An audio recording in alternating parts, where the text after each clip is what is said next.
ও বন্ধু, আমার বন্ধুগণে, বিশ্ব নবী সাল্লাল্লাহু আলাইহি সাল্লামকে এবার এই সান্ত্বনা দিয়ে আমার বন্ধু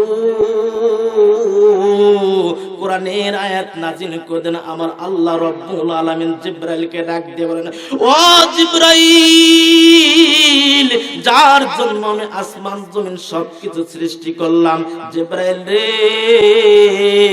আমার বন্ধু মন খারাপ করবে, আমি এটা চাই না। ও জিবরাইল, তাড়াতাড়ি আমার বন্ধুর আয়াত নিয়ে যা। আমার বন্ধুগণ নবীজির আয়াত নাযিল হয়ে গেল, সূরা বুরুজ নাযিল হয়ে গেল। আমার বন্ধু সূরা বুরুজের ভিতরে আমার আল্লাহ রাব্বুল আলামিন ঘোষণা করে দিলেন কেন এদেরকে মারা হয়, কোন কারণে, কি অপরাধ ছিল। ওয়া মা নাকামু মিনহুম ইল্লা আইয়ুমিনু বিল্লাহিল আজিজিল হামিদ। এদেরকে উপর নির্যাতন করা ছিল একটাই কারণে, একটাই অপরাধ ছিল, এরা শুধু আল্লাহর উপরে ঈমান এনেছিল। কথা বলেন ঠিক না বেঠিক? আমার বন্ধুগণ, বাংলার জমিনে আজকে আলেমদেরকে কেন মারা হয়? এরা শুধু কোরআনের কথা বলে। আমার বন্ধুগণ, এক পক্ষ লোক এই কোরআনের কথা সহ্য করতে পারে না।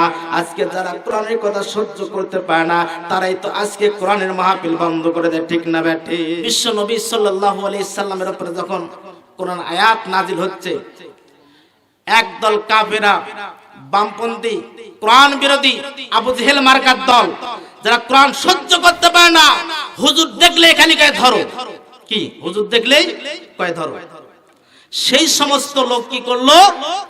তারা সাহাবীদের উপর আক্রমণ করলো। কঠিন বিপদ, সমস্ত শরীর থেকে ধর ধর করে রক্ত বের, এতটা নির্যাতন আর সহ্য করা যায় না।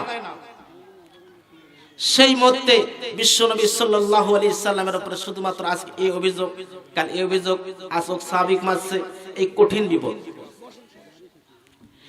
এই বিপদের মধ্যে আল্লাহ রাব্বুল আলামিন এই লোকগুলোকে সান্ত্বনা দেওয়ার জন্য আল্লাহ রাব্বুল আলামিন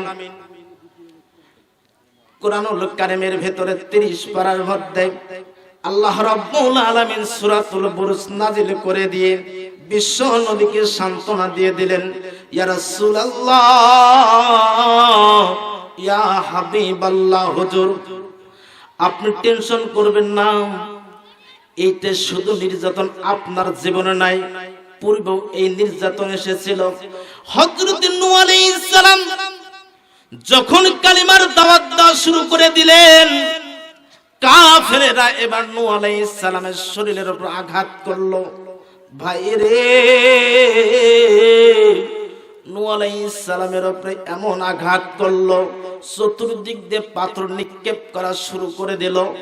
নূহ আলাইহিস সালাম কখনো হুশ, কখনো বেহুশ, যখনই হুশ ফিরে আসতো তখনই কালিমার দাওয়াত দিত। এরপরও কাফেররা কাফেররা তার উপর নির্যাতন করত, পাথর মেরতে মেরতে এক পর্যায়ে শরীর থেকে ঝরঝর রক্ত গুলে পড়তেছে। কাফেররা তারপরও তাকে মার ছাড়ে না। বন্ধুগণ, এরপরও আল্লাহর পয়গম্বর নূহ আলাইহিস সালাম কালিমার দাওয়াত দেওয়া ছাড়ে না। কথা বলেন ঠিক না বেঠিক?